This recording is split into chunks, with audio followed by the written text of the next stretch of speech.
Think of a behavior that your child, especially if you have a teenager, has that's driving you crazy, that you would love to just like almost squeeze out of them, right? Like that you're just like, this has to stop. This is ridiculous. It's driving me crazy. Maybe they're spending money in a way that you don't like. Maybe they're eating junk food like all the time, and you ask them to eat a fruit or vegetable, you'd think you were killing them. Maybe they're so attached to a screen that they're just constantly looking at it, and you're like, oh my God, or they're staying up too late, or they're whatever the thing is. There's always something we can find with our kids that drives us a little bit crazy, almost always. So think of that behavior and then think of how you've been responding to it and how your response has been shaping your relationship with your child. Maybe now it's just creating more tension, more distance, more disconnection. And here's what I want to ask you.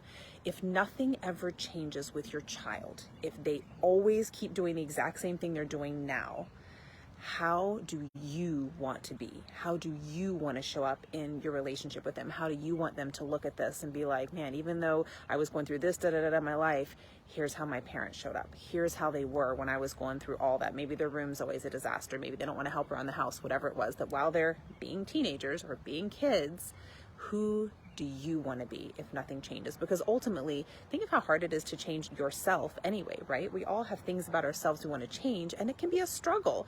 So if it's hard enough to change ourselves, someone we have complete power and control over, whether or not we exercise it, think of how much harder it is to change another person. And the reality is, I hate to break this to you, we can't actually control our kids. Unless we are physically taking their hands and moving them to do something, we have no actual way of controlling our kids. That is some kind of myth. I don't know who came up with that BS, but it's actual bullshit. We cannot control our children. So the key question is, if nothing ever changes, who do you want to be? How do you want to show up in your relationship with your child? That is what you have control over.